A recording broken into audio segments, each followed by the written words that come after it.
I'm ready. I'm super ready. What a week. Massive week. All kinds of good stuff. Some bangers in the comic books. Some major comic book bangers. Had some huge trailers, teases, all kinds of stuff. And we're going to get into it right after this.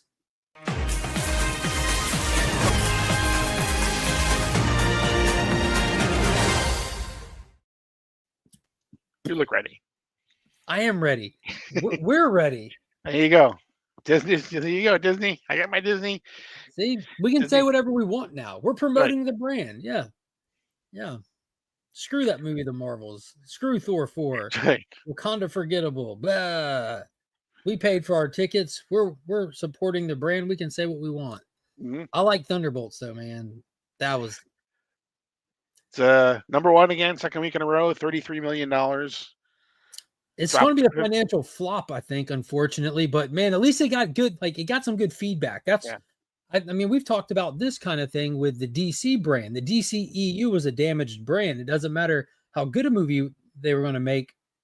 You weren't going to get the draw. You lost the draw. And it's going to take a few wins back to back to get that good faith back with the audience. And Thunderbolts, in my opinion, is a step in the right direction. Is it a masterpiece? No. Did they do anything impressive? No. Did they make a damn good movie that was fun to watch? Yeah, I think so. They did the right things right. It dropped 55.5%. Oh God, that's awful. But it's not as bad as Brave New World, which dropped like 68% in the second week. Yeah, it's not as bad as Snow White that dropped like 98% in the second week. God. But it's still, after 2 weeks, it still is actually behind Brave New World. Yeah. But they think it might have more legs because we're heading into the summertime and, schools are getting out all across the country now. And so if it rains, send them to the movies. Did you see that little, I don't know if it's a rumor or what, but the bird is the word, and the word is that the Vision Quest Disney Plus TV show they said something about it being the last Disney Plus MCU that'll be a direct tie into the MCU. Yeah, I heard that too. Yeah, yep. Yeah, so maybe, I mean, better late than never. They're going to start making like standalone stuff. Right. Like, of course, it's in the shared universe, but it doesn't have to be. You don't have to do homework to watch it. It should expand what's there, not just like continue what's there. Yeah, and there's a rumor that Doomsday may have 3 Avengers teams in it. It'll have Thunderbolts, it'll have Sam Wilson's New Avengers, and then it'll have the Young Avengers in it. So it'll have the Avengers, the New Avengers, and the Young Avengers. Yeah. And they've already changed the title of the upcoming Thunderbolts comic book to New Avengers. Did they? That's pretty cool. Yep. That's pretty cool. Well, big shout out and hello to the 7 people watching. We got Pops in the chat. The Adventurous One, Joseph Michaels, how are you? This is just the 2 of us, Joe. There you go. Steven with a C, what's happening? Old School Comics, good to see you in here.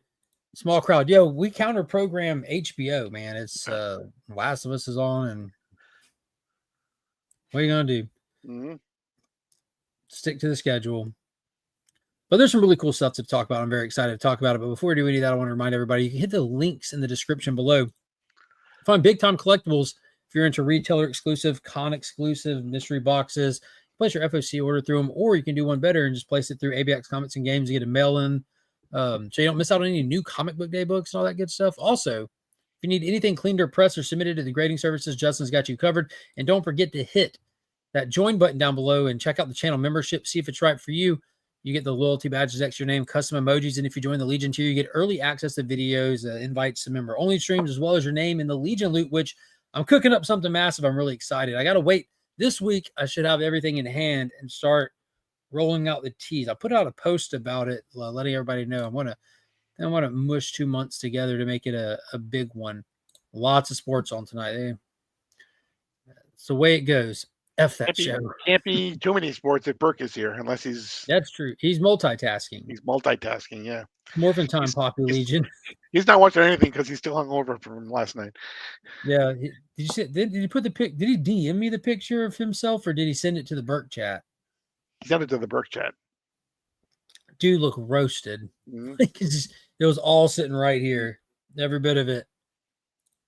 There you go. Well, I hope you have an earbud in and you watch us with your real family. See? Good Disney. I was lit. At least we weren't on fire, so that's a plus. Yeah, well, to kick it off, make sure I'll hit that thumbs up real quick if you haven't done that already. It helps push the video out there. And we're going to get right into it. There was some massive teases and trailers over the last week, and I really want to just dive right into those. The biggest one that a lot of us DC fans have been waiting on, I think it was like the show of the year 2 years ago when it dropped, but Peacemaker Season 2 got its official full-length trailer dropped, and in my opinion, it was nothing short of fantastic. It felt like very on brand with the first season. It was right on board with that.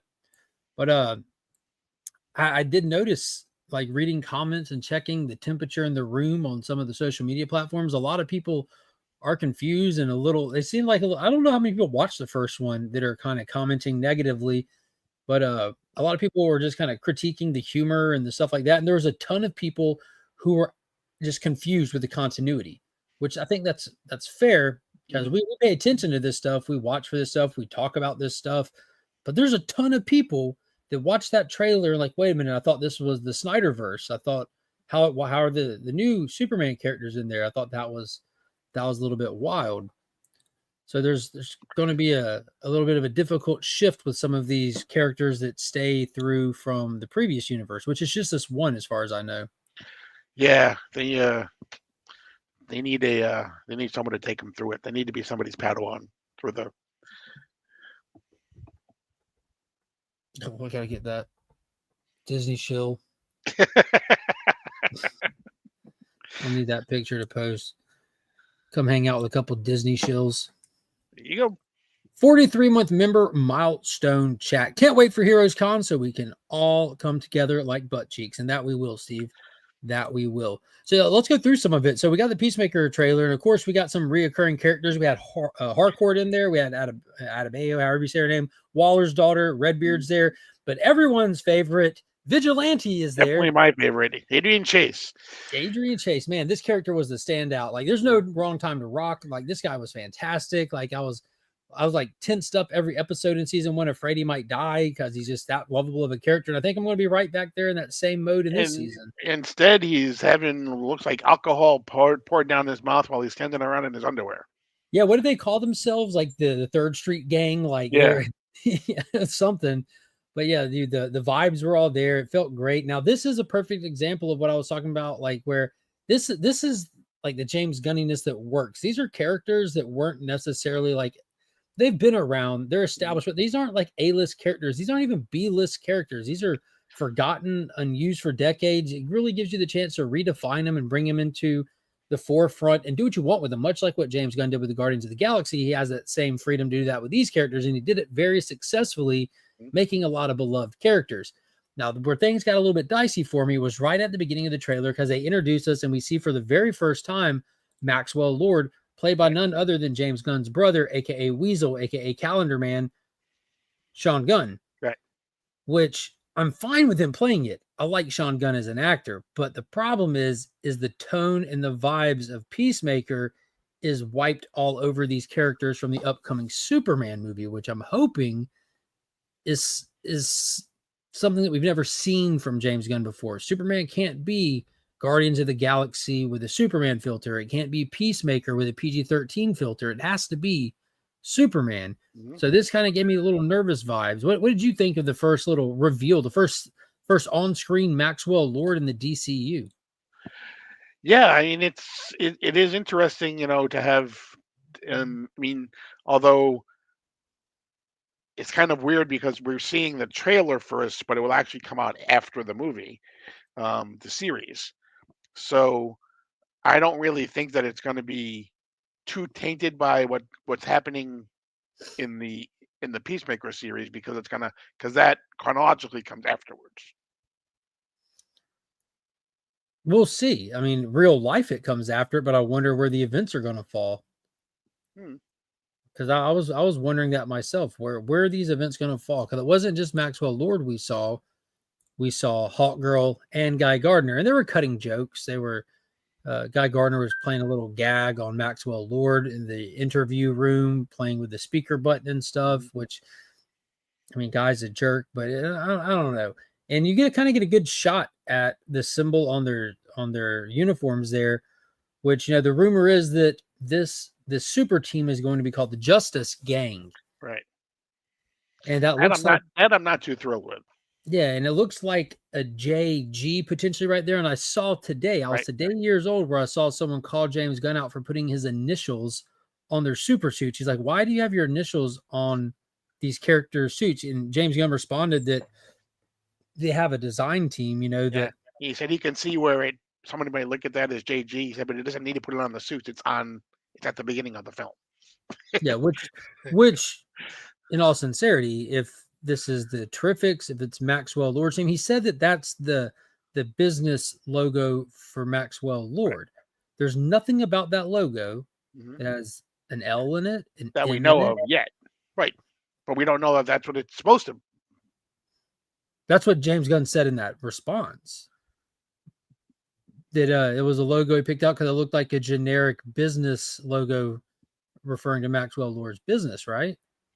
Right, but we don't. I mean, we don't know what Maxwell Lord's business is yet, really. Right, so it's called Lord Tech. I get that, but you know what is his business? What is he? You know, I don't know. What does he make? You know, what does he? You know, so, I don't know. But yeah, I mean, if it's just generic, they could have at least have somehow tried to make it fit in with Lord Tech. If it's not supposed to symbolize something else that we don't know yet. I think it's kind of, I mean, to have somebody say, hey, you know what, why did you put yourself on the logo? It's like, man. I thought it was JG for Justice Gang because I heard that rumor. I'm like, oh, that makes the chess logos make sense. And but now he's saying it's not. Now he's saying it's not J. Maybe he's just trying to play coy because he doesn't want to officially reveal the name of the team as being the Justice Gang. And then you have to ask yourself, why the hell are you calling him the Justice Gang? Because it's JG, right? Like, I don't know if he is that guy or not. He's in the opening credits of everything. All of his movies say James Gunn in front of him. Mm-hmm. But I don't know if he is that guy to think about that or not. Ultimately, it won't really matter. Calling him the Justice Gang sounds stupid to me. You could have called him a million things in the world. Maybe they don't want to burn the Justice League yet. They should have been the Terrifics. They're wearing the Terrifics uniforms, but yeah, I don't know. I hadn't heard any of this about Justice Gang. Yeah, that's reportedly what that band of supers are going to be called. Mm-hmm. We'll see. We'll have to wait and see. But other characters that are in there, and the one that I'm the most excited about is Frank Grillo making an appearance in here. Because, you know, like, I'm a big Rick Flag fan. I love me some Rick Flag. Still missing in the comics. Yeah, he's out there. Yeah. Triumphant return waiting. # raise the flag. But when they announced Frank Grillo was coming back as Rick Flag Sr., I'm like, that's amazing because he's not being a forgotten character at that point. Mm-hmm. Clearly, James Gunn likes him as a character. Rick Flag is an awesome character. He really is. There's not many people that are just normal, non-meta characters that run with superheroes. And this guy runs with the worst of the worst. Mm-hmm. And this guy, he ran with some of the best with the ragtag OG Silver Age team. And I think it's awesome because everything that makes Peacemaker's character redeemable and like have any depth at all centers around Rick Flag and the events that took place in the Suicide Squad film. And it's great that that's still like the driving factor for this character because in the second season with Rick Flag coming, Rick Flag Sr. here, and they even have the line of dialogue in the trailer when he's talking to Adabaro. Yeah, he's like, Flag Senior's here. Yeah, do you think he know? Oh, he knows you killed his son. And then it cuts to him, bring me Peacemaker. Mm-hmm. So there's going to be a great like whole plot through this where Rick Flag Sr. is out to get revenge for his son, which I think is just absolutely fantastic. And another character who's like, this looks like he's the connecting fiber for the DCU now because Creature Commando is confirmed, mm-hmm. Superman confirmed, Peacemaker confirmed. And I like that Frank Grillo is getting this kind of attention because if you know the behind the scenes stuff, he was kind of burned by the MCU and made a career decision based off of one thing, and then shifts and changes happened, and they kind of just like threw his character out the window in an opening sequence. Mm-hmm. The whole Crossbones thing was supposed to be a bigger deal, but they went a different direction. I mean, it happens with those big projects. Yeah, literally. OG Flag ran with dinosaurs. Mm-hmm. Absolutely. What is going on, 90? Good to see you in here. I have no idea what that means. Hashtag hold me now. I'm 6 feet from the edge and I'm thinking maybe 6 feet ain't so far down. There you go. Yes, sir. Yes, sir. Every time I hear that song on an Instagram reel or anything, I always think of 90. It's a good song. It's really Creed's awesome. I love me some Creed. But that wasn't the only new character that we can expect to see this season. Michael Rooker, another James Gunn regular, who played Savat in the opening scene of the Suicide Squad, who got scared when they got to the beachhead and took off and ran, and Waller popped his muffin top with the little button switch. He's playing a Native American here who we're not sure who it is, Apache Chief, Black Bison. No clue. I know that some people are hedging bets that it could potentially be Snowflame, everyone's favorite coked up, AIDS-infested villain. Scalp Hunter. Yeah, somebody, but this looks awesome. We got like a brief shot of the flames firing up around him and everything. They did a teaser shot of him sitting there, Indian style. We couldn't tell who the actor was portraying him, but this was a big reveal that it's Michael Rooker. You taking any bets on who it is? Well, if it's Snowflame, then you want to wonder, are all those things just things that he's actually, imagining but aren't real? You know, type of a thing. Snowflame was, to Brother John's point, Snowflame was included in what was it called? Peacemaker Tries Hard? Yeah. God, who wrote that? Starks. Kyle Starks wrote the 6-issue miniseries Peacemaker Tries Hard, which is like an in continuity, like after season 1, just another kind of adventure that he went on. And man, it's so good. It's so flipping good. And there's actually a Peacemaker miniseries out right now. It's a double feature, Vigilante Eagly. So you get like Vigilante story in the front half with art by Mitch Gerards, which is insane. Yeah. And then the second half is like Peacemaker with Eagly, which it's fantastic. I mean, I like what James Gunn did with this whole character. And James Gunn made sure his name was on it too. Oh yeah, yeah. That's definitely his initials. Now that you mention it, Kevin Davis, what is going on? Peacemaker and Green Lantern will bring viewership to HBO 100%. Peacemaker season 1 definitely did. HBO doesn't put out content in the same pace as Disney Plus, but I mean, if you look at it, HBO doesn't have to. They're already like super established and stuff, but they got some good stuff. Finally saw Nora on Disney Plus. It's just okay film. Yeah, that was the one that kind of did the big sweep at the Oscars. They spent more on their Oscars campaign than they did on the movie's budget, which is wild, which is crazy. Hey, if you want a trophy, you got to buy it. So one character that was completely absent, these are the Charlton characters that are focused on heavily with the Peacemaker stuff here. And he was awesome in season 1. That was Judo Master. I hope he makes a return. He did survive season 1, so we'll see if he comes back. He was definitely absent from the trailer. And then we have another character that was announced that we did not see, and that's actress Brie Nowell. She'll be playing White Rabbit in this. That's confirmed. But we didn't episode 1, I believe, right? I think. I don't know. You tell me. I thought I saw today that it was confirmed that she would be in episode 1. Put her in 1, put her in all of them. I'm good with it. That's a pretty lady. Yeah. White teeth.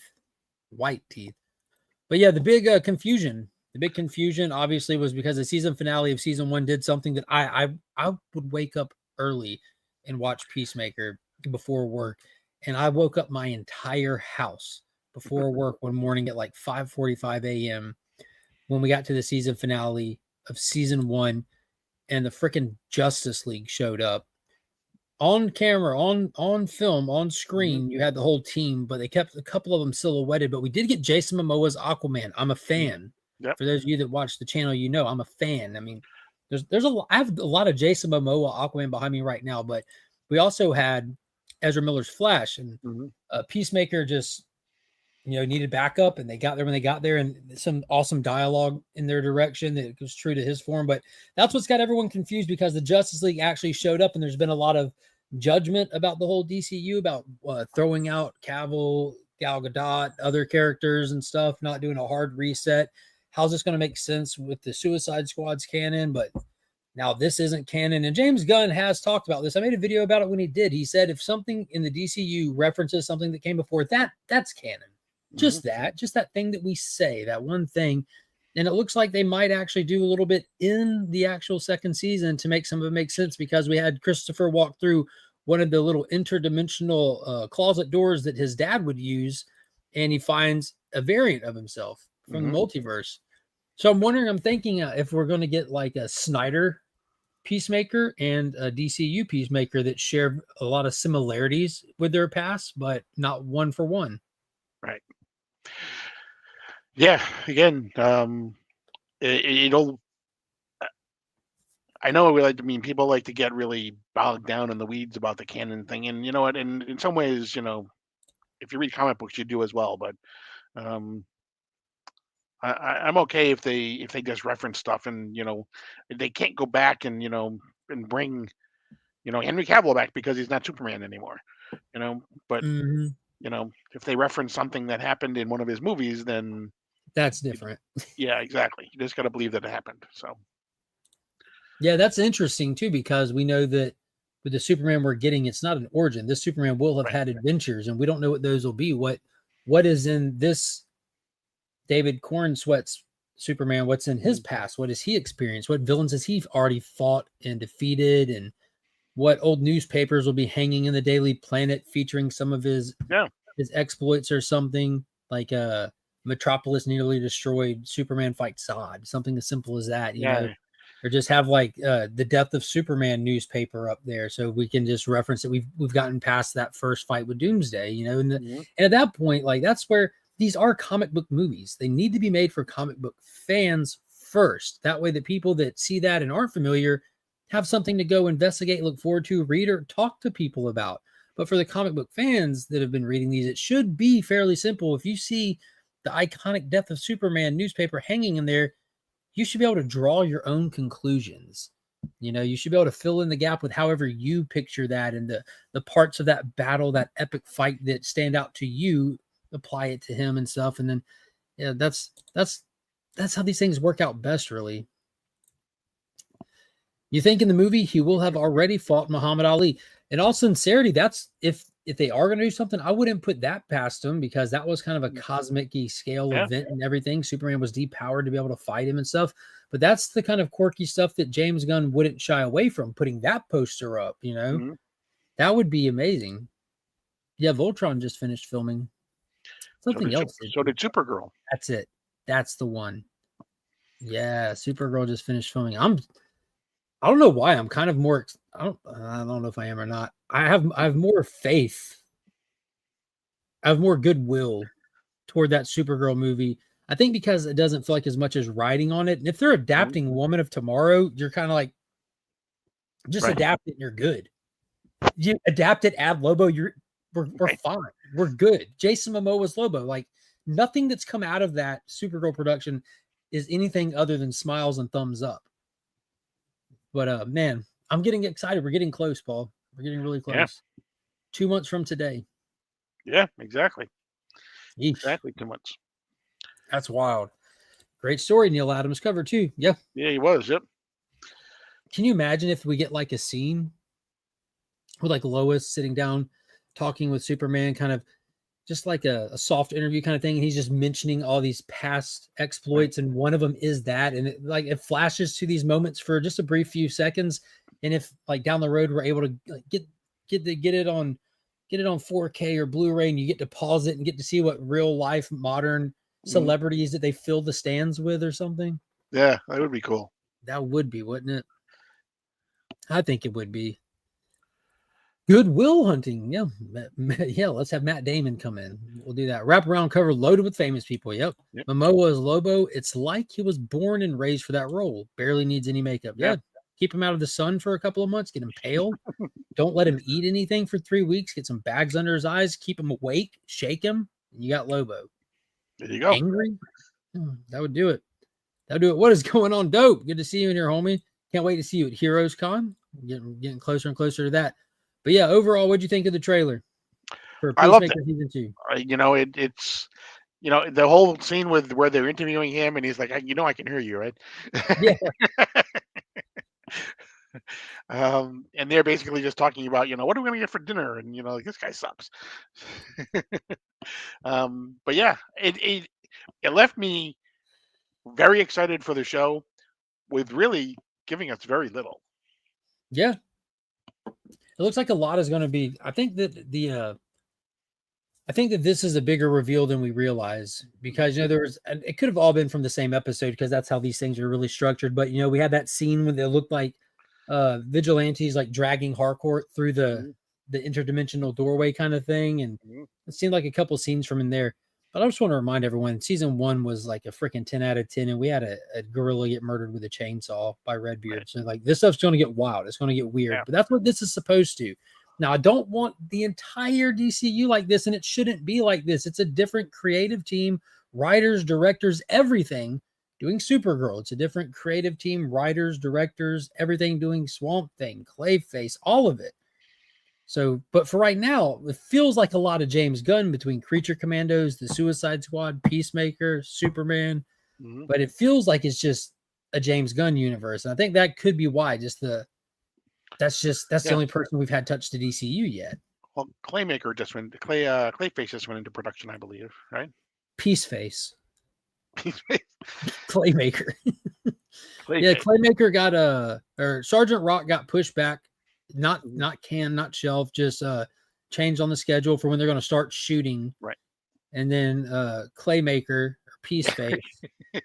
It's they called in another writer to help come in and write because of being scheduling stuff, which I think this is kind of normal because most stuff has multiple writers on it, but they got that kind of forget what really well-renowned writer they had come in to do the initial write for it.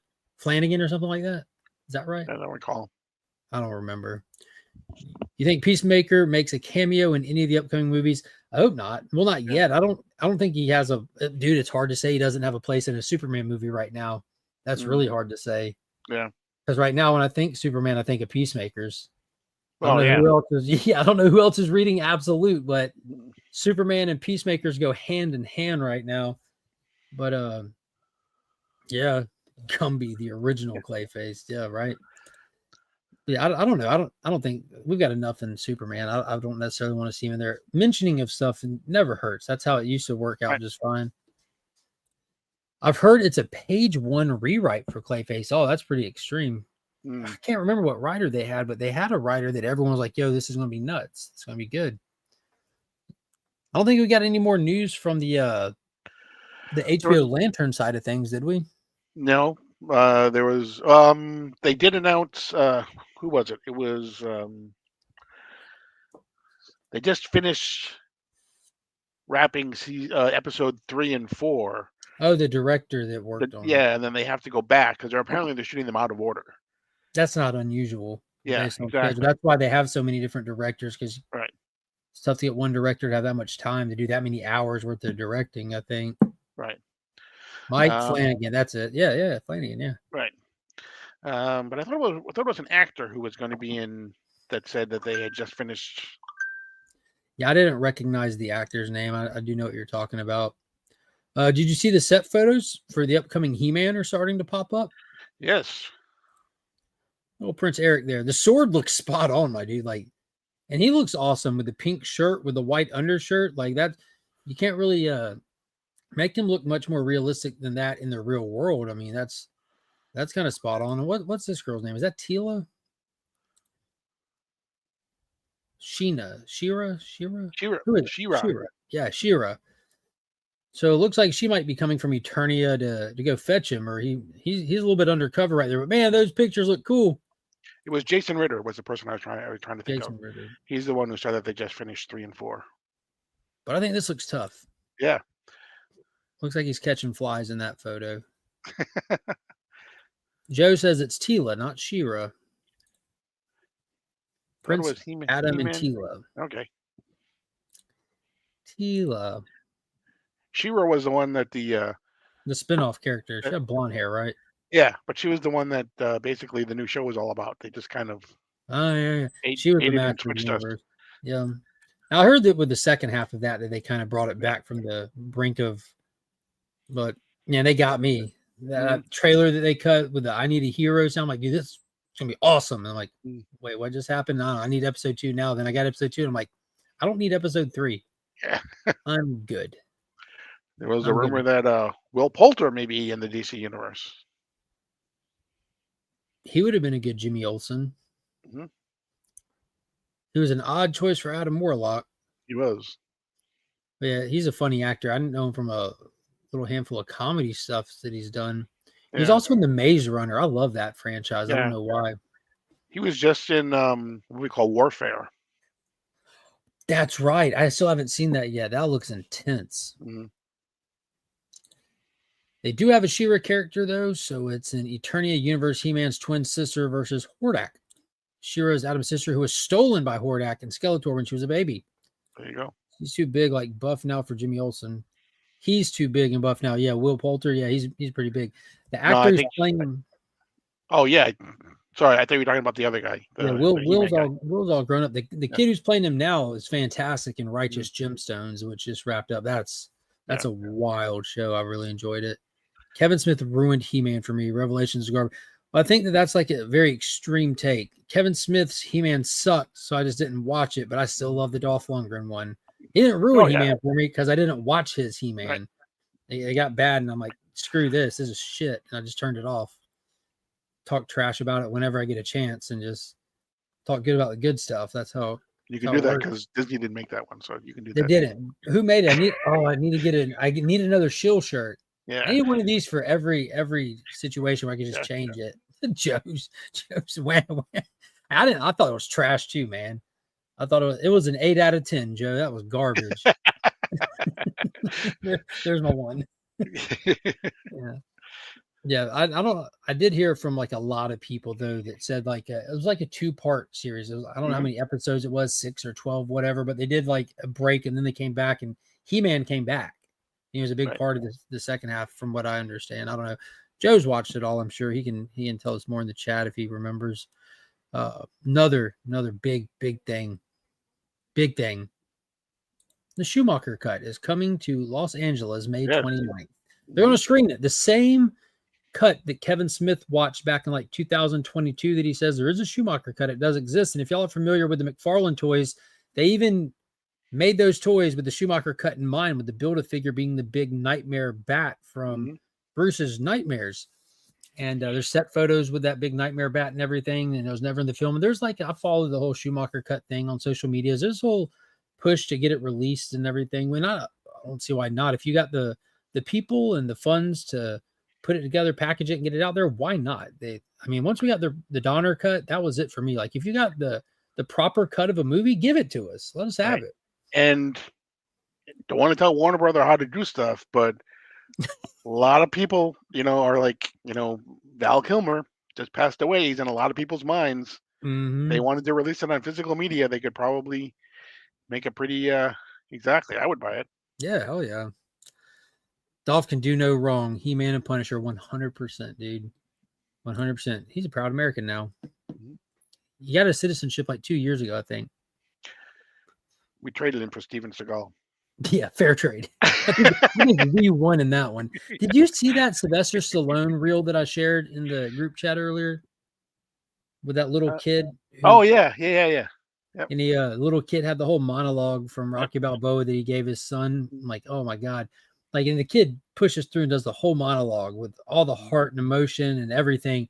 And then when it was done, he kind of like dropped the monologue and goes, "What's up, Rocco?" I'm like, oh my God. That got me, melted me. That little kid was awesome. But I think the moving right along, the big one for me, and when I say big, I mean literally big, was we got a MonsterVerse update. Not just any MonsterVerse update, but a huge MonsterVerse update. We got a full-on teaser, a legitimate teaser trailer to let us know that the film is now in production for the next installment in the Godzilla x Kong franchise, the shared MonsterVerse, which is one of my favorite movie franchises. And you pretty much just have you're inside of a little Monarch monitoring station, and like some Geiger counters are going off, some Richter scales are shaking, and people are moving and responding to it. And you're just kind of like, the camera's just going toward the movement and stuff. And it says Godzilla x Kong in production. And then it pow and gives us the official title, Godzilla x Kong Supernova. And this has sparked so much conversation and so much debate, because it's been said since King of the Monsters, the second installment, the Destroyer is supposed to be coming, or Space Godzilla. That it's very difficult for Legendary to really get their hands on and use the Toho characters, because you have to do like certain things with the rights and the privileges with Toho. But it's also like something like, how do you really bring some of these in here? You can't just throw Destroyer in here. You can't just throw Space Godzilla in here. Because the way that these stories are told, they wanted to make a little bit of sense. But now that they've slow rolled so much and built so much lore, we've gone into the Earth. Now it's time to look back out into space. And with Supernova, it's really making people think this has got to be Space Godzilla or Destroyer. But a lot of like script leaks and all kinds of things and early discussions were had during the Godzilla versus Kong movie, as well as the new Empire movie, where Gigan's been attached to all of this stuff. He's been a character that they wanted to work in as a villain for all of this stuff. And if they're going to do something like Destroya or Space Godzilla, it's kind of a layup to throw Gigan in there, because now you're into like the real sci-fi kind of stuff, because he's like an alien cyborg thing. So how do you really tool that? Like if they want to introduce alien races, which is huge in the original Godzilla run of stuff, that seems to me like a wild card. But just kind of like, you make him just like another cosmic entity. We had Gigan and King of the Monsters. We had Monster X, like that. He was a space dragon. Like they like, dude, it's from space dragon. He's not of Earth. That's why Earth responds so negatively to his presence here. Storms surround him, and the Titans are all weird when he's there, because he's not in natural balance or harmony with this planet. Which, man, if they attach like Space Godzilla to the sun instead of like the crystal planet stuff, like you're done. You're in there. You got it. But I think that they're in a very unique position now too, Legendary, because they can totally make the season 2 the setup for the next movie. Yes.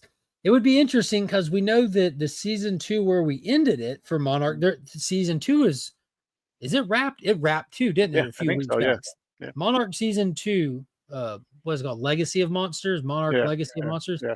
Season 2 is wrapped. Also, there's 3 days left on the Kickstarter. There's a Monarch Legacy of Monsters Kickstarter hardback that's out for pre-order, whatever funding right now. That kind of fills gaps and holes in some of the stuff that we got in season 1. But that ended where we're not caught up. That show took place primarily between Godzilla 2014 and Godzilla King of the Monsters.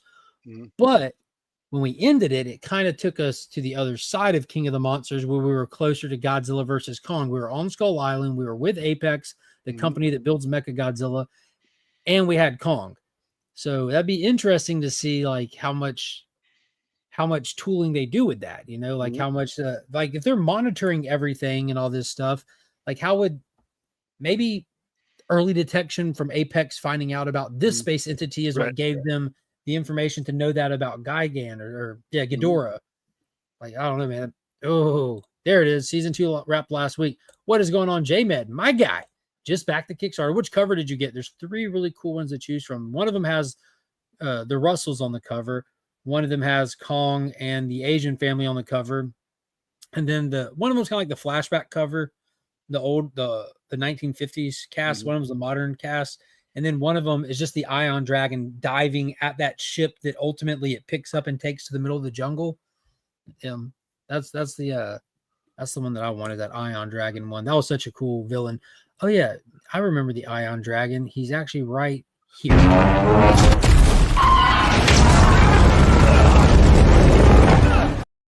That show's so good. That show's so good. Yeah, I tortured you with that show for 6 months straight. Every thumbnail, every episode. I'm looking forward to doing it again. And now that another MonsterVerse movie is in production, it makes making thumbnails for me so much easier. Well, no, right? What I'm looking for. But yeah, I'm excited. I'm really excited to see what Supernova is going to be about. I would say I'm going to try like hell not to find out what it's about before it comes out, but I absolutely will. I naturally follow these things already, that where those kind of all that stuff just comes up, but it doesn't take away from the movie for me. Like not one bit. You can tell me Space Godzilla's in it, But when I see Space Godzilla in it, it'd be like, yo, we're all going to find out eventually. Justice for Gamera. Yeah, that would be, we do need some good Gamera stuff. Yeah, yeah. I'm looking forward to that as well. I got a whole video plan just talking since this announcement. I got it on my little note, Rise of the Monsterverse again. It dominated during that last run with the Monarch releasing the first verses and the movie. Now they're doing it again. It's all like timing out perfect. Like they're just about to dominate conversation. That's really how you get like eyes and views on it. You just stay relevant. And Godzilla has never been this popular as he is right now, especially in comics. Funny you should say that because I was thinking that when we get to the first show of January or the last show of December, and we look back, I already know who my character for 2025 is. Is it Godzilla? Definitely. Who appeared in more? He appeared in at least 3 different companies' comic books, at least, right? And not to mention, like when it comes to just his own publisher, he's got like I think he's up to like 6 titles already this year, and Yeah. in just a normal publisher. And he's Next fighting, week, and this year he's fighting the Justice League and the Avengers and Spider-Man and Thor and you name it, he's fighting all of them. So he's character of the year for me. Easily. Mm-hmm. No.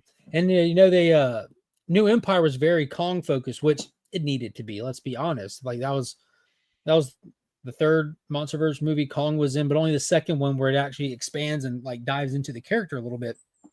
This one is supposed to kind of be that same scale, but they're just flipping it where we're going to go more Godzilla with it, which I'm perfectly fine with too. But I'm just glad that they're both in it. I think that's what makes this franchise so unique, especially now that Toho has passed the embargo agreement with Legendary, because they initially made a deal with Legendary when Legendary got the rights to do Godzilla. Like Toho retains the rights or licensing out the character, but Legendary had this sweetheart deal where they're able to do all this stuff, the comics, all this, but Toho had to sit on the character for X amount of years.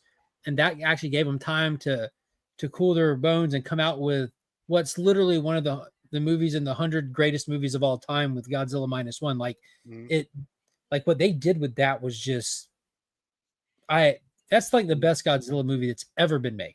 I don't know how they're going to top it, but they announced that they're got a second one coming. And then day before yesterday, Paul, we got the reveal. Like it was a very interesting way to do the reveal. It's not an official trailer for Godzilla minus two. It's not an official anything for any actual movie footage, but it was a 70th anniversary promotion video that they put out for Southeast Asia, for Southeast Asia to be the ones that get to hear the new roar first. And it was this wicked cool video clip where it's just panning through the countrysides and all the scenic places in Southeast Asia. And then you just kind of see the tail in the fog. And then you just see in the distance the mountain. Like, look at him just kind of blending in with the mountain. If you slid over just a little bit, and then you hear the roar, and it just cuts to Godzilla and all these different, I guess would be iconic, recognizable places through the area. I mean, look at that. Like, good gosh. But the biggest thing is he charged up. He charged up in this clip to do his God, what do they call it? The atomic ray. Yeah, something like that. Yeah. Yeah, it wasn't the man. It was something that, man, I don't know how I forgot. I think it was the atomic blast or something like that. It had atomic in it because it was very relevant to the time era with the bombs and everything. But for the first time ever, last year we saw Legendary go full on magenta. We've seen Godzilla be purple in what was that? Shin Godzilla. We've seen him be blue, white. But I have lived. My main man with pots and pans is charging up green now, full on. It's like he's channeling the emotional spectrum from the Green Lanterns. Yeah. Dude, when he charged up, I lost my mind. My jaw hit the floor. I'm like, we've got Green Godzilla. Like, you know how many more toys there are? Yeah, they called it the atomic ray or something like that. The heat ray. The word ray was in it in -1 because it was very on point with the time era of the 1940s. But I'm pretty sure they called it the atomic ray. Pretty sure. Apparently, he's going to be gamma powered now. Yeah, I'm all on board. It's going to be interesting how they going to talk about that because he was clearly blue. I didn't notice his spikes coming up off his body, which was unique for -1, which was insane when he charged up. The spikes raised and they all came down simultaneously, and he shot the that just massive nuclear ball of destruction. But man, oh. I hope that's what he looks like in the movie. I hope they keep the green for the movie. But it was such a great promo. Got me excited as hell. All these pages and things that I follow, they lit up like Christmas trees. My phone was just all Godzilla for an entire half day. I'm like, this is amazing. Yeah, there's just so much good news. I have atomic breath every morning. Yeah, that's rough, Pop Pop. But yeah, it was a great week for trailers, teases, and things of the such. Nothing new from the MCU, I don't think. But we can be expecting the next thing that I think that rolls out this year will be the Wonder Man TV show, if I'm not mistaken, with Yahya Abdul-Mateen. Black Manta is playing Wonder Man. Well, Fantastic Four is next, right? Oh yeah, that's right. Yeah, I keep forgetting that exists. Mm-hmm. Yeah, Fantastic Four is next. Or maybe actually Ironheart might be next.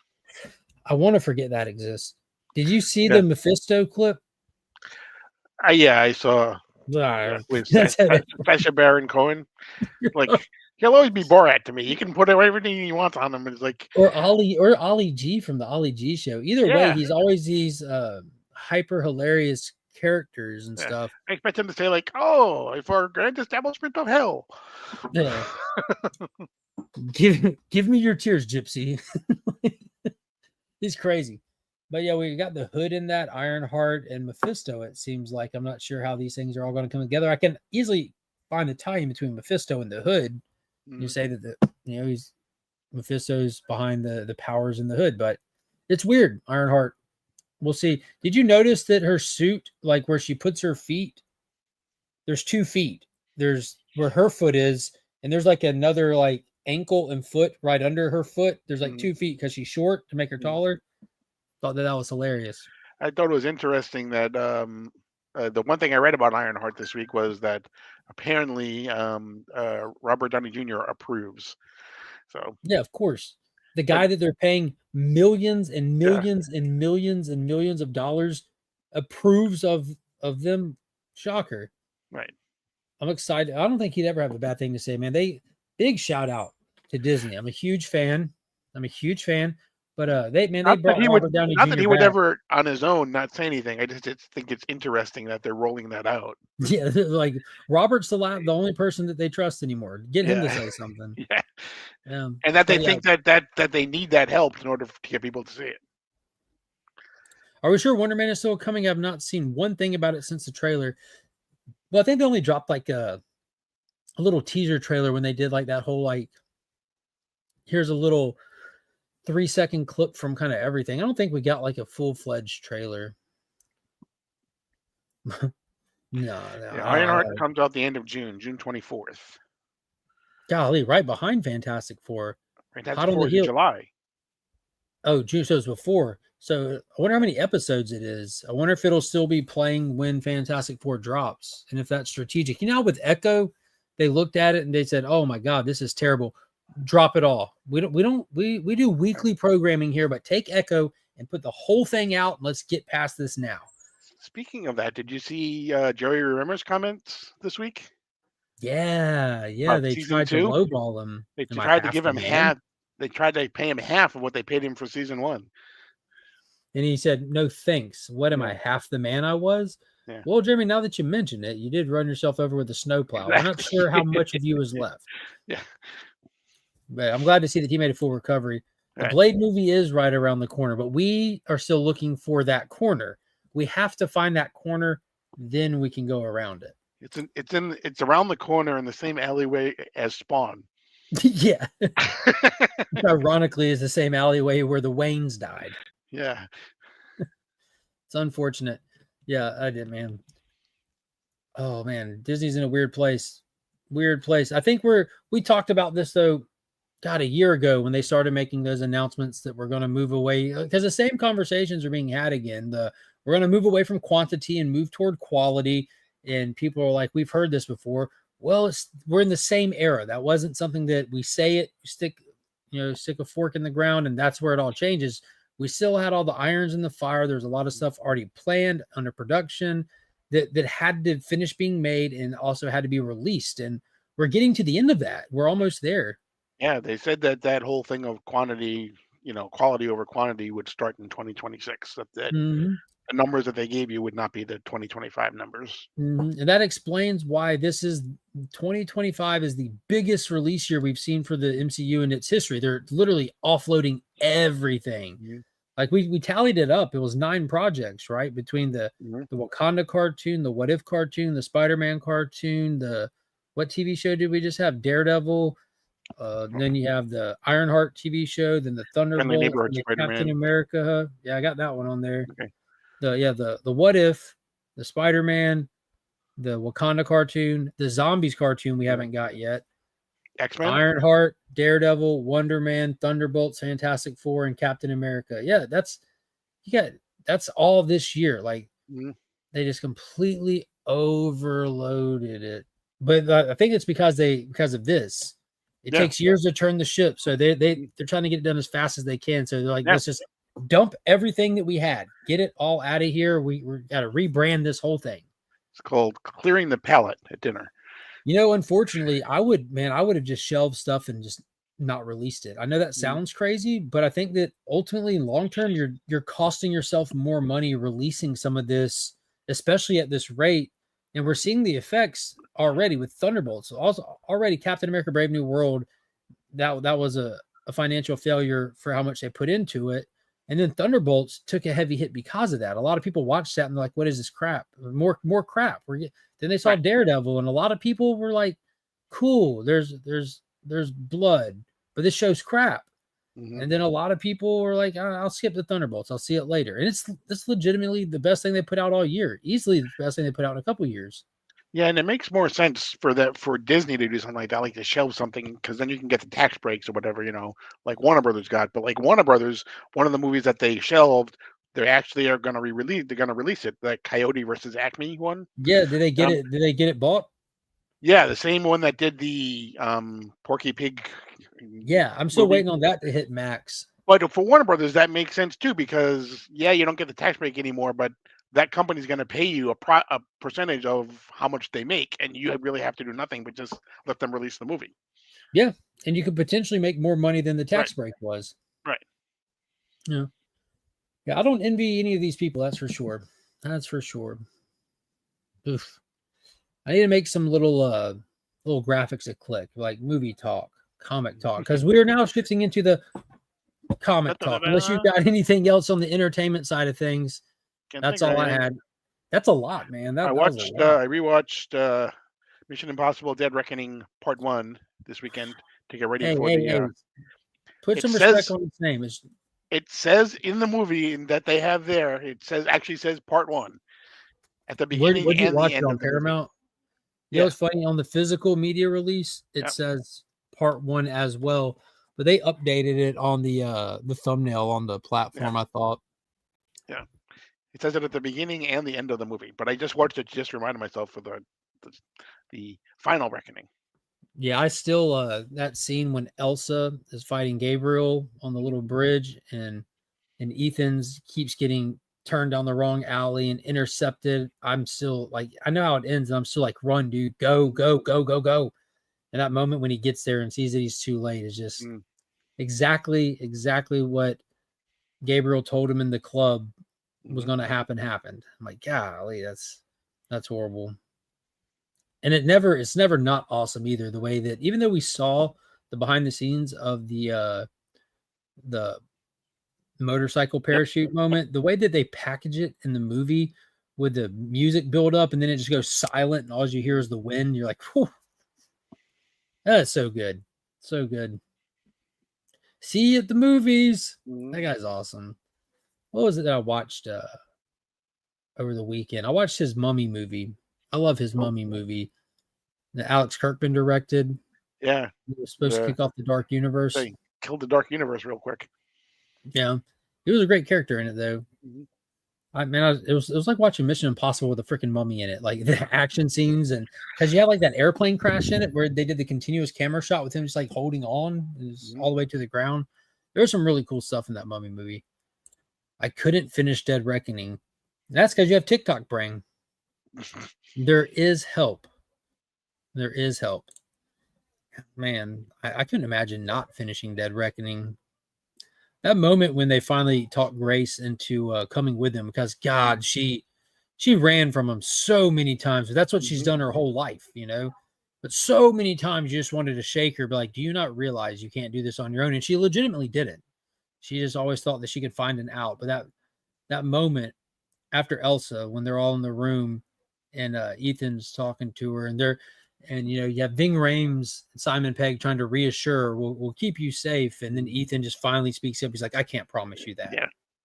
But what I can promise you is if you come with us, I will fight every day to try to make sure you're safe. And she says something like, why would you promise that? You don't even know me. And his response was amazing. He goes, why does that even matter? And that defined the character Ethan. I got goosebumps right now. Like how stupid of a thing to say that I have to know you to try to protect you.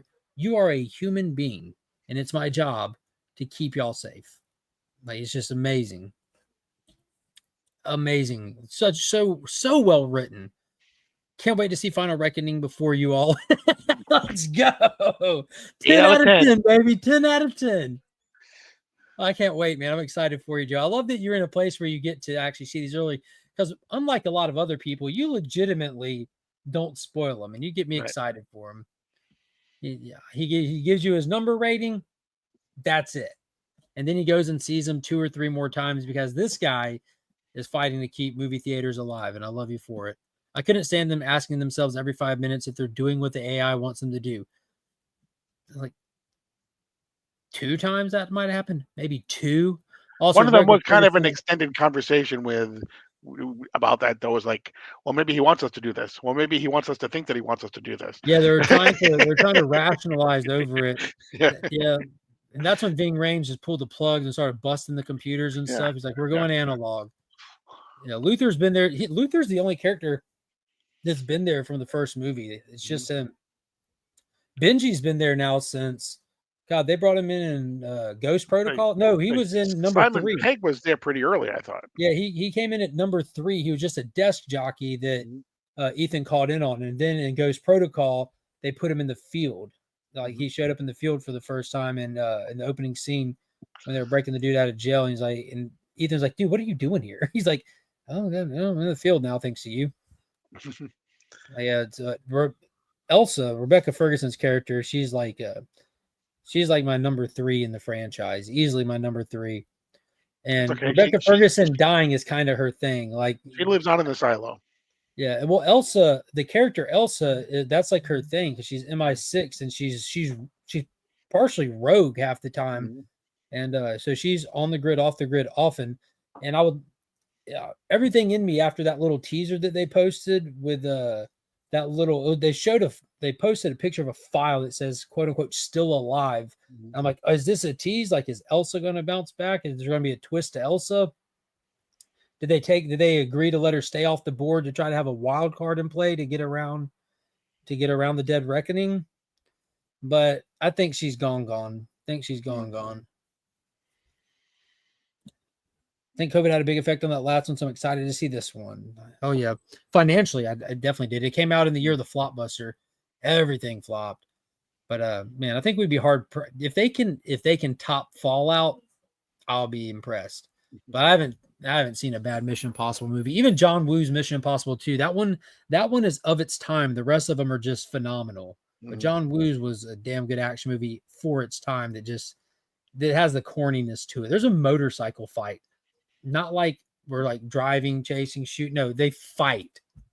They slap bikes. Like, it's a little weird. We need a slow motion scene with Ethan walking by. Someone throw doves. We need the doves in there. It's fun all the same. I remember how cool the face masks were, like, the false faces. And I like how the gimmicks in every one of them, and in the last few, it just doesn't work. That something breaks the machine now. I'm like, oh, that's cool. You still get it in there somewhere. Cruz said that this is his last time as Ethan Hunt. Said it's time to pass the mantle torch as he put it to the next generation. Who could it be? Who could you pass it to? I don't think you could. Yeah. It's going to be tough. I think Cruz is. I think one of the reasons why Cruz isn't going to be doing it is because now he has this major deal with Warner Brothers to do pictures, and Paramount is MI Mission Impossible. So,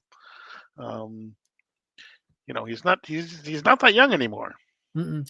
Well, I'll tell you right now, I love the Mission Impossible franchise, but I think for me, Tom Cruise is a draw to begin with. Like, I like his Mummy movie. I think Oblivion is one of the greatest sci-fi movies in modern era. Edge of Tomorrow, Live, Die, Repeat is like a freaking 9 out of 10. This guy doesn't miss with action movies. Top Gun Maverick's fantastic. I'm not even mentioning Top Gun Maverick yet. Like that's like one of the best movies of the past decade. Like easily, it's like a flawless film. It's just, I think Canadians watched it and they could vote in our country after watching it. Like it's that American. It was just, it's good. All right, old school, you have a good one. Financially, the COVID will be Lilo and Stitch for this one. Yeah, I don't know how much competition they have other than just the price at theaters, because a lot of parents will be taking their kids to see Lilo and Stitch for sure. And I wonder how much that'll impact them just having a night out, because you ain't taking kids to see Mission Impossible. They're very old school style movies, where like the wardrobe is a big deal. The actual real life sets are a big deal. Back in the day, the only time you saw all these fancy places around the world was in the pictures, and if you bought like books from bookstores of just like other countries and stuff, and did you see the latest posters for the Lilo and Stitch movie? But I saw the little popcorn bucket prank in the theaters. This is his new Lilo and Stitch. They just released him this week. Was Lilo with Stitch coming through the new Avengers, the Thunderbolts? Oh, poster. I did see that, the billboard. Yeah. I took my kid to see Thunderbolts. It cost me 100 schmeckles. My God. Yeah, it ain't cheap. I think me and Pops, when we saw it, we didn't get to hit the IMAX. We went to the GTX, which is like comparable for a different theater branch. And the tickets were like $15. I'm like, that's crazy cheap. Like that's crazy cheap, because I'm used to paying like $24 for IMAX, But it was we saw the movie at 8:00, so it was after my feeding time. So I'm like, I don't need any concession stands. We'll split a cherry Coke. And we're good. We kind of went. It's kind of the cheapest one we went to, but July is going to kill me. I've been saving up. I'm going to have to tap the 401k, take the whole family to see Jurassic Park. I think I'm going to go Thursday night to see Superman. Then we'll head to the beach Friday morning, and then we'll go see it as a family at the beach, depending on Kyle's schedule. I'm going Thursday night. I don't care who's coming with me. I'm going. Obviously, Pops is going Thursday. Me and Pops will be there Thursday at the latest. Yeah, I think Lilo and Stitch is going to do gangbusters. Yeah. It's going to be huge. All right. Let's hit some of these comics. Okay. It was a small week for comics. Yeah, it was. It wasn't the fifth Wednesday again, was it? It was not. It was the first. Okay, I was making sure. The first May.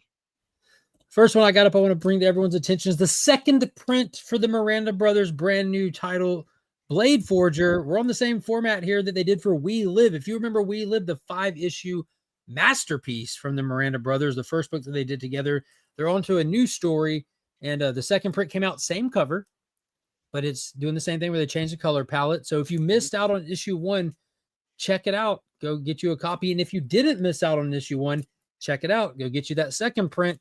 That second issue was insane. The glass is shattered. This universe is unfolding. Things are happening fast. I can't wait to see where it goes. That's my first book of the night.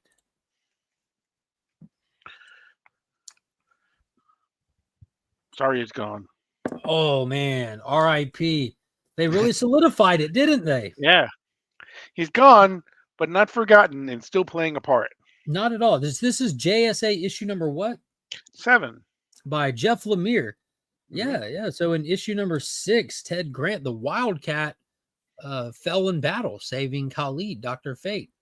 And they left this. That's where they left us. And this, it's his funeral. It's the team's licking their wounds, kind of assessing how they got here, realizing that there's some deceit in their midst. They think that they have a mole amongst them. We, the reader, know that we have one of the Injustice Society members posing as a obsidian in there. And the Justice League end up showing up at the end of the issue, kind of paying their condolences, also telling the JSA guys, if y'all need to take a breather, have a seat. The Justice League Unlimited is rocking and rolling. We can easily, we got some guys to spare. We can take this up so y'all can rest. And Alan and Jay saying, if you don't get out of our face, young man, I'm like, let's go. Get off my lawn. What a get off moment. my lawn. Yeah, what a moment though, wasn't it?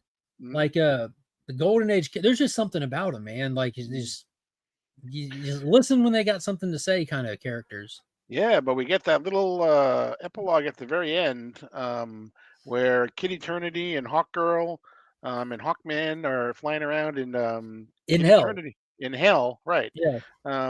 And they come up upon a group of people. Yes.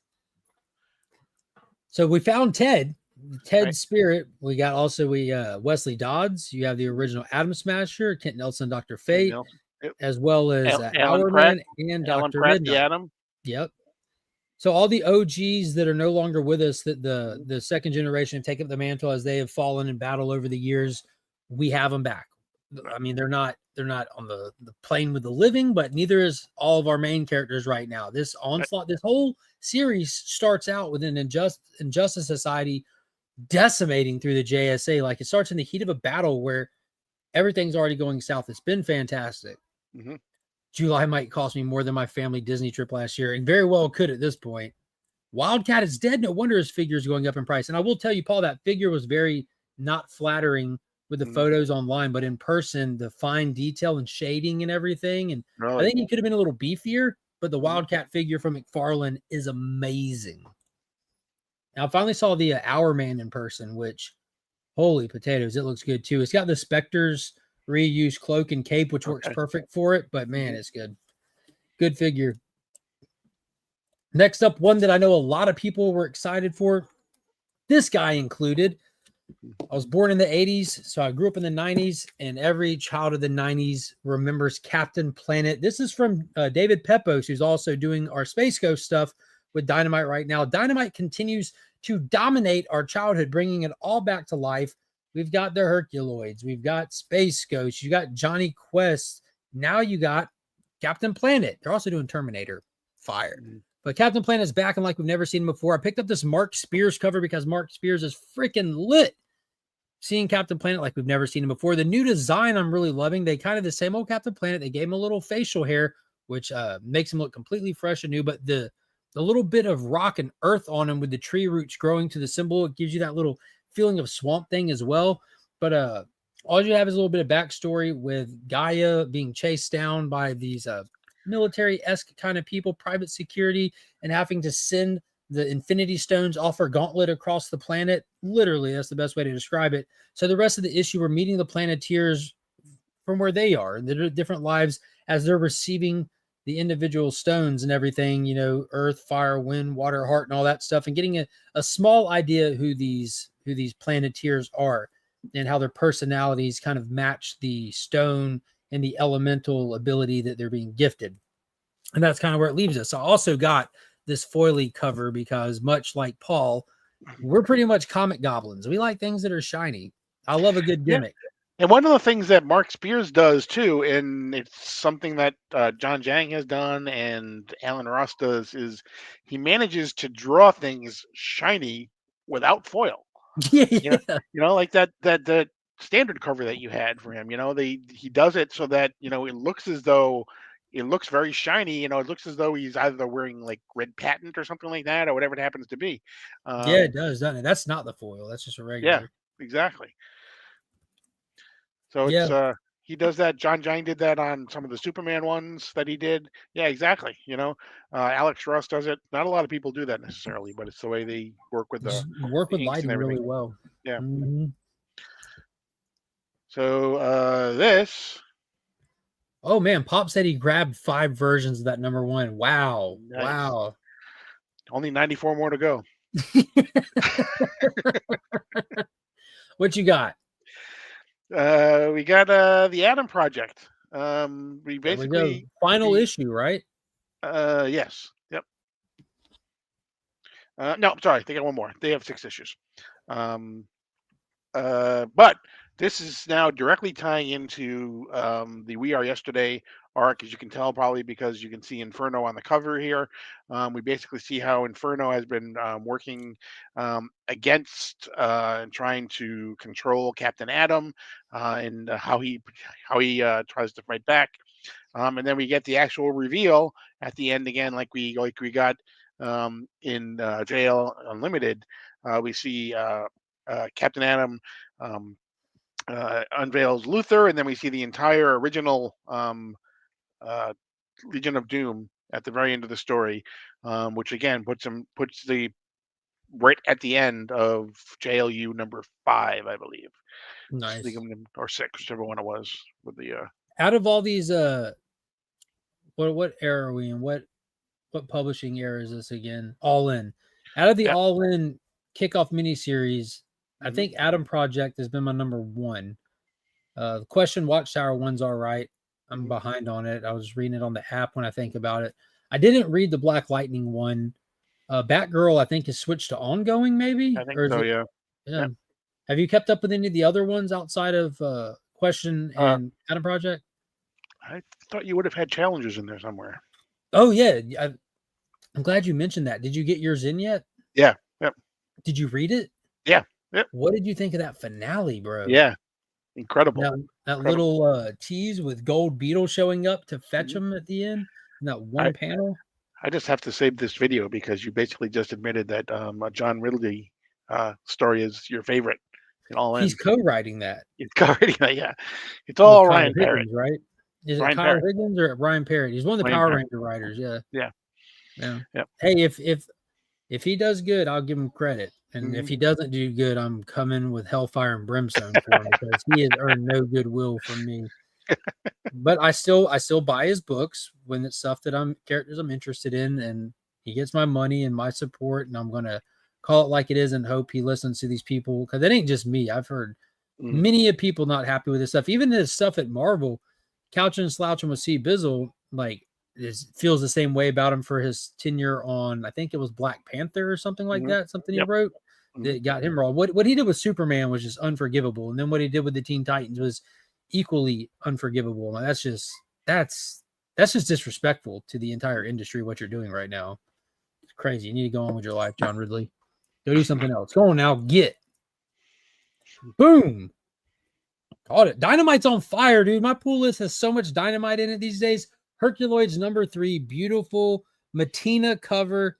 That's right. Soak it in. Soak it in. Suck it, Skynet. Yeah.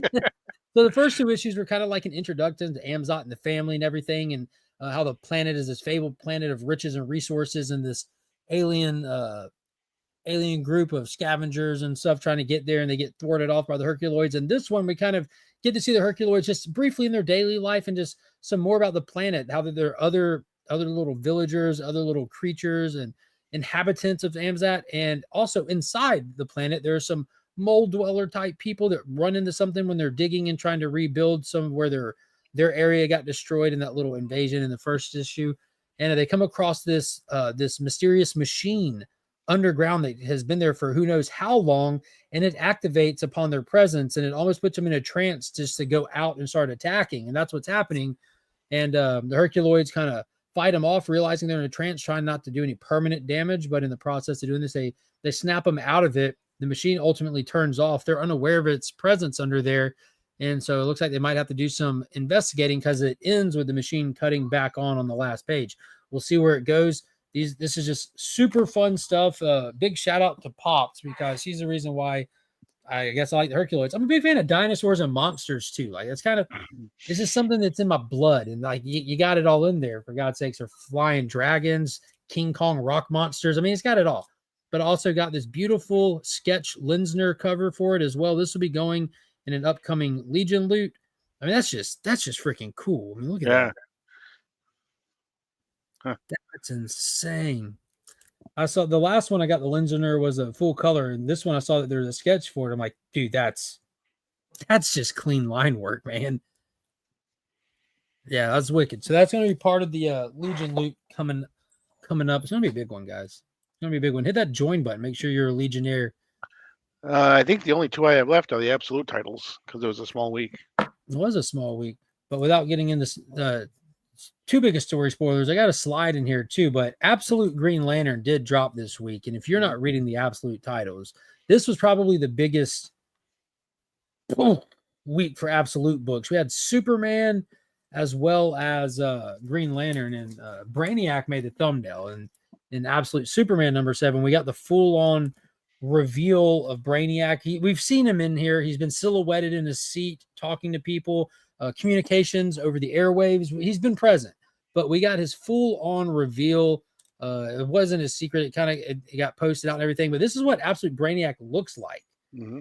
And this is the most diabolical, grotesque, unstable, what I feel is most dangerous Brainiac we've ever seen. So this issue gets into his origins, his motivations, and a lot more stuff. Me and Paul gave it the full deep dive, page by page review that posts on his channel tomorrow at 10 a.m. Make sure you hit that sector 2815 down below.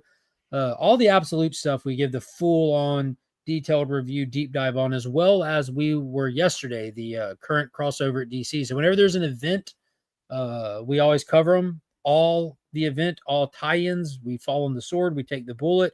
And luckily, because it's DC, it's you only catch a stray. It's not that big of a deal. It's fine. I'm doing it anyways, kind of thing.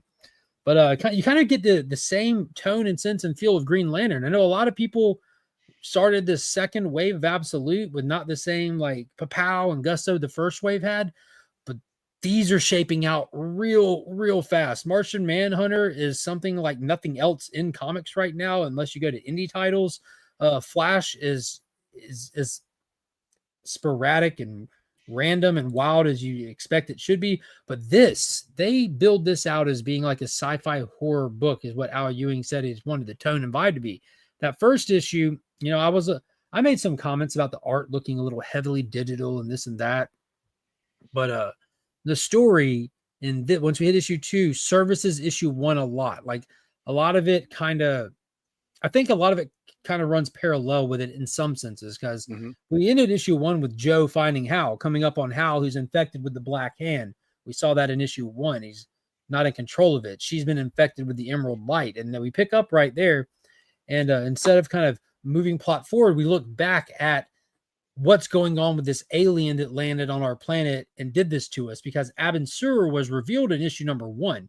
But Abin Sur, the same person who gave Hal his ring upon his death, this is him from issue #1, looking like we've never seen him before. Very alien, slightly humanoid, 4 arms, elongated head like something out of Dragon Ball Z. And we get to see what happens with First Contact in issue #2 and how extreme that is. He doesn't come in peace. He's judging everybody, and he's looking for somebody without fear. And it doesn't go the way that you expect it to go. None of us could have expected what happened. It's violent. It's unfortunate. We're going to lose some big names. Guy Gardner is pretty much a peon at the DC universe right now. He died in the Monsterverse crossover. Human Target, we all saw what happened to him. Now an absolute first one to go. Get out of here. If you want to see what happens to him, check out the deep dive. But by the end of it, we are left with the characters that they solicited at the beginning of this, the 3 Green Lanterns we all signed up for going into it. And you get the big reveal. We get the last page is something. So check out that deep dive, follow along, get the full thoughts on the absolute universe, and make sure you're picking these up. These are definitely going in the right direction. Even if you weren't sold all the way on the first one, I know it's a big ask. These books are like $5 a pop for an A cover, and that's $30 a month just for absolute. But it's worth it. They're putting it in there.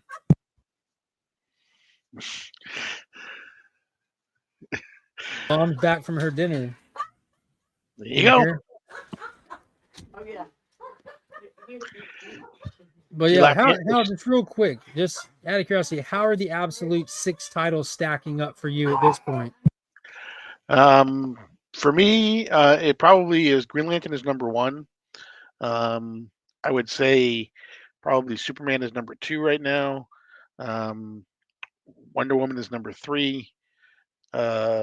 Batman, Flash, and Martian Manhunter. Just because I still need more exposure to Martian Manhunter before I realize how good it actually is. For me, Martian Manhunter seems to be one that I fully recognize the quality of it, but it's just I think it just might be a taste thing. I'm signing up for superheroes. I'm signing up for traditional Western superhero style comics. Mhm. And this is definitely an indie book with this Right. labeled Martian Manhunter. It's number 6 for me. While I think the quality is up there, but Superman's got number 1 for me right now. I don't know. I think that because of this last issue of Wonder Woman, I think Green Lantern and Wonder Woman, it'd be it's flip a coin. It's one or the other. But then it'd be Batman, then Flash. I think Flash has a lot of potential, though. A lot of potential. We'll see where it goes. Martian Manhunter is number 2 on my list after Wonder Woman. Yeah, I think a lot of it is just like character bias, like who do I love the most kind of thing, who I'm most interested in. But I'm just glad that they're all so freaking good. Yeah, I mean, I'm thrilled that the Martian Manhunter reads like no other comic book I read, and that's a good thing. Bulldozer's got absolute Wonder Woman. It's been rocking my number 1 for a while. I think something clicked with me, and we talk about it on the DC Deep Dive tomorrow. We've already recorded it, but it's the lack of Superman that's making Superman such a strong character kind of thing. The way that they're kind of balancing and handling his character in that book. And I mentioned there's no lack of exposure for Superman in the medium. So it's one of those things like less is more kind of deal. When he's there, it's like, oh, and I think the world is being built out so well. And the pacing for all these absolute books are also awesome, which I think that was the big drawback for a lot of people with Flash, because most of the people that I talked to that weren't feeling it came from a place of, if they had more answers to questions, they would have been a little bit happier. But that's kind of what's driving me is I'm coming to get the answers. I don't want the answers. Don't dump everything on me and then just do generic stories. We've got that. We have all the answers for our main universe characters. I want to discover them. I want it to be a journey to discover them. And man, John, did you get a chance to read Green Lantern number 2 yet? I know when you did you and Whitewell did your video a few nights ago, you'd only read number 1 so far. Yeah. Be interested to know your thoughts on that one. I think I got 2 more, Paul. Are you good with me showing 2 more? Absolutely. Haven't read it yet. Oh, you got to, John. You got to. I'm telling. I mentioned it when y'all were live. It services issue 1 very well. Very well. All right, next one up. Guess what publisher this is, Paul? Dynamite. You guessed it. Space Quest, issue number 1. Oh, that's right. Yeah, Dynamite I got that came out this week. Yeah. Yeah, we got one more issue of Space Ghost Volume 1, Dynamite 2020, whatever they're calling it. Season 1 of Space Ghost by David Pepos has got 1 issue left. They're advertising the trade paperback Volume 2 for it, but they already announced, and you let me know this a few weeks ago, that they're pretty much just taking a break and coming right back with they're calling it seasons, right? Season 1, Season 2. They didn't. They just said a new Spice Girls number 1. That's all they said. Yeah, I'm pretty sure they're calling it a season because I think it was you that told me about it when I went and looked to get that picture to make a post that they were calling it seasons. But between now and then, between season 1 and 2, we're getting a crossover with Johnny Quest and Space Ghost, which we got issue 1 this week, covered by the always amazing Mark Spears. Just what a great little picture there. Johnny Quest is back in his regular time in the 1960s after the events of issues 1 through 5 of his own title, where they're flung to the future. In getting settled back down, they're looking at stuff and things. The government comes to them because the government has come upon a spaceship. They don't want to call it a spaceship. You don't want to jump the gun. So they bring in the Quest family to come investigate it, look at it, see what they can figure out. Upon doing this, you kind of get a body swap, teleportation kind of thing. What is it called in Star Trek where they digitize them? They transport them. Yeah, you kind of do like one of those things. Johnny and Haji head to Space Coast, and Jan and Jace head to the compound where the Quest family is. And that's where issue 1 ends, with Johnny and Haji looking up and seeing Space Ghost like, what's this? So I'm excited for this. I think it's just a mini series. I don't know if it's 6 or 12 or what but man, it's going to be a blast. I hope Mark Spears has some more covers on it. I got the foil for that as well. Yeah, I like shiny things. And the good thing about Dynamite is, besides the Marvel and DC characters, there are many more Saturday morning cartoons that have not been. We can get like a Schoolhouse Rock. That would be dope. The adventures of We were the talking adventures about of the adventures of Conjunction Junction. yeah, we're gonna find out what the function is, young man. Yeah. What happened to the bill after he? The preposition. Yeah, exactly. The villain is just the word N-I-N. Yeah.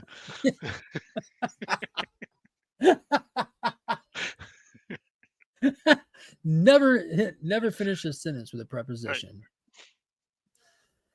Right. Oh, but yeah, I'm excited to see where they go with that as well. I picked up Johnny Quest #1, but the pool list is just too big to read everything. And I had missed the free comic book day book for it last year. And when #1 dropped, I realized that the free comic book day was an actual thing. So I'm like, I'm going to wait to read #1 until I can get that. And it actually sold out, but it was shopped out from free comic book day. So I never ended up getting it. So I never ended up reading the Johnny Quest stuff. I just put it off to the side. But I'm just going to just pick up and go from here or pass that first or whatever. It's all good. Last one for the week is from Keen Spot. Issue #4 of Mark Spears Monsters. I know a lot of Mark Spears this week. It's some really good stuff, but he's everywhere now. We weren't lied to. We were not lied to. And I always pull 2 covers for this. This one just has some cleavage on it, so I'm like, I guess I'll get that one because I don't like homages. I don't want homages for any of these. Because it's funny you say that because I found issue #1, second printing or fourth printing on Free Comic Book Day, and issue #4. I got the ASM 300 and the Killing Joke homages. I almost got the Killing Joke one from this week just because it was such a good cover, like legitimately good. But I don't know. I don't want to go down that rabbit hole of homages. I don't really care for homages in general. I mean, they're cool and all, but with me, like, it's like now that's a thing. Now I collect 300 homages, or you know what I mean? And I was like, now that I got one Monsters homage, I need an homage for each issue to make a complete homage set. I'm ultimately getting 2 sets of this because there's just too many good covers for issue 1 that I wanted more than one. And so when issue 2 came out, and I'm like, well, obviously I want the A cover, but then they had that creature cover. I'm like, I need that. So it became a thing. And speaking of 4th printings, Paul, I got a 4th printing in this past week, and I actually went ahead and opened it because my mom was here with the kids today. And I have a male pyramid in the laundry room, and I think they knocked it over. So this Gemini mailer was bent like an accordion. Wow. I'm like, oh no. And it was on my desk when I got home from work. I'm like, that's not cool. So I opened it to make sure the book wasn't damaged, and it's not. Oh, wow. And it's the 4th print. It's like a 4th print ratio of some sort. It was a Keen Spot store exclusive. Wow. And it's the greatest monster of all time. Right. King Kong holding Andaro there under the moonlight. And it's a little dark. It's a little dark. I'll give it that. It actually looks better on screen than it does in hand unless you put a light to it. But yeah, dude, freaking King Kong. Let's go. But that was amazing. And that'll get talked about in a video later with what I have in here, which is it's issue #4 in there, but but yeah, this was good, and we were not lied to. Have you caught up on the reading of this yet? No, I have 2, 3, and 4 to read. So I didn't read issue 4 when I got it because I wanted to read issue 2 and 3 first. Issue 2 and 3 just came in the other day. Got you. Well, I'm not going crazy into it, but remember I told you like Mark Spears was talking about in #4 we're going to get introduced to like more of reoccurring characters and like bring in this like gang of kids, very Goonies like, kind of very ET like with Elliot and the boys kind of thing. We do that in this, and man, being set in the 80s and getting a gang of kids, it's kind of like peas and carrots.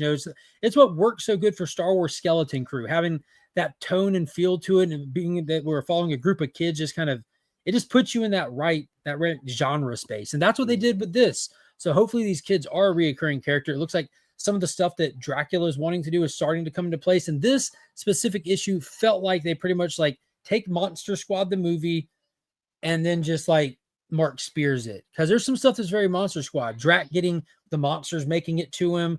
The Wolfman's in the jail. You know what I'm saying? Like they lock him up and Wolf's out there. So yes, Pops, Monster Squad. And you say it and I'll just grab it. Everything's in arm's reach. Everything always in arm's reach. Monster Squad. Frankie, one of the best Frankensteins, man. I love Frankie in there. Wolfman's got Nards. Let's go. What's up, brother? I'm just stopping in to say hello, brothers. Just, hello, my good sir. I cannot wait to see you. Not long now. Get to hug that man in person. It's been a while. He didn't make it last year, which heartbreaking. But breakfast with John coming soon. But that was it for me. It was just a fantastic week. It was. I don't think we talked about our free comic book day reads, but I just read the Energon one this week. Did you pick that up by chance? Did. Yep. That was one hell of a read. Hound he popped up at the end of the G.I. Joe finale, which was awesome, to that first arc where Duke and Cobra Commander went at it. Cobra Commander is like next level in this Energon universe. But one of the Joes, like, after the big fight, went to go do his own thing. I needed some downtime. Comes across Hound, who's kind of looked like he's been here watching for a while, and you kind of see where it goes in the free comic book day book. But Hound, that's one of the awesome characters for me, being a Michael Bay fan. He carried the whole second half of that franchise. John Goodman played him in the Michael Bay universe. It was awesome. Yeah, Free Comic Book Day has evolved. It used to be that a long time ago, it would just be a reprint of some comic that they had done years before. And now it's pretty much, for a lot of companies, it is a date that you have to get there to make sure that you have everything. Yeah, there's required reading at this thing. But yeah, there's some really good stuff, man. I haven't read the newest issue. I've got some more stuff here that I just haven't got to reading yet. I haven't read the newest Godzilla Versus. They're doing these with different locations. This is issue 2. He's in Los Angeles for this one. I just read the Rockefellers from last week, which we got introduced to the Rockefellers crypto.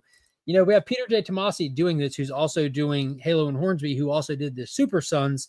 So, of course, he's going to put in a crypto-like dog. A lot of bionics and robotics, and the bad guys, the little evil twins, the rich twins that are after the stuff and things, send a little team into the Rockefellers place, and they're met by the dog because the family's not home, and the dog takes them all out. It was definitely a family odyssey imprint. It felt whimsical and fun. I enjoyed it. The artwork was fantastic by Francis Manifold. Definitely recommend it. And then I haven't had a chance to read issue 3 of Godzilla Heist yet. You have, man, just literally think, if you have the ability to pretty much turn a dog whistle on to draw Godzilla in, and you're willing to do that so that you can distract an entire city to rob a bank, that's what's happening. But the crew all hate each other, and they're the worst of the worst. I got a free Godzilla Heist. There's no number on it. I got it on Free Comic Book Day. It's a flip book. On the back is Mothra. Oh, it was a Free Comic Book Day book? I got the Godzilla Free Comic Book Day book. No, and that's the other one. But you got 2? Yeah. But that one was the only one that was there, like that Godzilla Heist one. And these have the Englehart covers too. These painted covers. And it doesn't say Free Comic Book Day on it, and it doesn't. So I don't know if it just got put there because it was an issue. It just got put there. This is a brand new series, man. Yeah. Issue 3 just came out this past week. But it was there's no number on the. Maybe it was just something that was sent to the stores early. I don't know. That's really cool though, and it's a flip book. Yeah. Because Mothra has a brand new series out that only the first issues dropped. Because I got it and I gave it to Monkey because that's her favorite. You really have to feed the kaiju addiction. You want him to keep it through the years. He's gonna go grab it. I'm excited to see what it is. But yeah, definitely excited to see what it is. I do want to remind everybody why I got you here. This Wednesday is not a Guess That Key week, but be back the following Wednesday for Guess That Key over on Paul's channel. It's a bi-weekly game show. We literally just guess keys and give away massive prizes. And don't forget to hit that join button. I'm telling you, I'm putting together a massive Legion loot to kick off the summer proper. I try to theme the Legion loot prize packs for the channel member with what's going on. There's a lot of stuff happening. And I was working on this for a while, and it really, really came together. I'm excited to share it with you. I'm going to start slow rolling it out once I get the last piece in hand. I want everything in hand before I start doing it. But hopefully this week, in the next coming days, I guess I could check the shipping app when it's supposed to show up. Okay, so I lied. It says it's a flip book though. It says Godzilla Heist 1, but then on the flip side is Mothra 1. And that's the brand new Mothra series. Dude, open that up. Is that in a bag and board? Is it actual sample of the stuff in there? No, it's the first full issue. Yeah, that's crazy. Godzilla Heist #1 definitely didn't have Mothra on the back half. Yeah. Let me see I the said cover. there's That's the there's- Englehart cover There's too. no price on it. IDW puts out like that isn't what I'm talking about, but IDW does put out like a freebie monthly showing you their titles and stuff. I wonder Yeah, if that's just a promo thing, like their version of an ash can or something. but this is like 2, 6, 8, 10, 12, 14, 16, 18, 20. It's got 20 pages on the Mothra side, so it's a full comic. That's crazy. It's bi-weekly because it goes and- both ways. And 20 on the Godzilla side. That's wild. Yeah, you lucked out with that. I haven't even seen that. Yeah, good stuff. Good stuff. A lot of good books this week. A lot of exciting news this week. It's just a fantastic week to be a comic fan. I hope everybody else had just as good of a week. I was just telling them it's an off week for Guess That Key. Who's going to be joining us when the show returns? The aforementioned brother John will be with us, as well as one half of the Unchosen Ones podcast. Jay will be with us. Yeah, this is going to be an awesome episode. Mm-hmm. Yeah, really cool. Make sure y'all hit the little description button. You can find Sector's name right there, and you can click it, go over and subscribe to his channel, and it'll be a good time. We'll see all y'all there. Make sure you check out the channel tomorrow. I have a Rick Flag focused video out. It's about Key Collector app. Adventurous Joe seen it. Joe, don't forget to hit the thumbs up when you watch some videos. My man watches videos. He always leaves a comment helping push that algorithm. Mm-hmm. Make sure y'all hit that thumbs up as well. Because it's like kind of trendy now for everyone to start like paying to boost their channels, which I really don't like, because when people start paying to boost their channels, that means YouTube's going to start they de-throttle channels that don't do it in a way to encourage them. But I'm trying to get YouTube to give me money so I can give y'all stuff. That's how I buy giveaways. That's how I pay for shipping, all that stuff. But I'm not trying to give YouTube money, and it just makes it harder for the people that don't do that. So every like, every subscribe, all that commenting, every bit of it helps push the content out there so we can find more people to talk to, hang out with. So appreciate y'all. Watch that video tomorrow, and then I'll see you Tuesday at 2 p.m. for the new DC Day, where there'll be a giveaway. Always sponsored by ABX Comics and Games. So check out their Facebook page if you need an LCS so you don't miss out on these books. And until next time, what clip are we going with tonight? You got Godzilla one? I do. Yeah. I got 3 Godzilla ones. They're all pretty short. I'll go with Godzilla.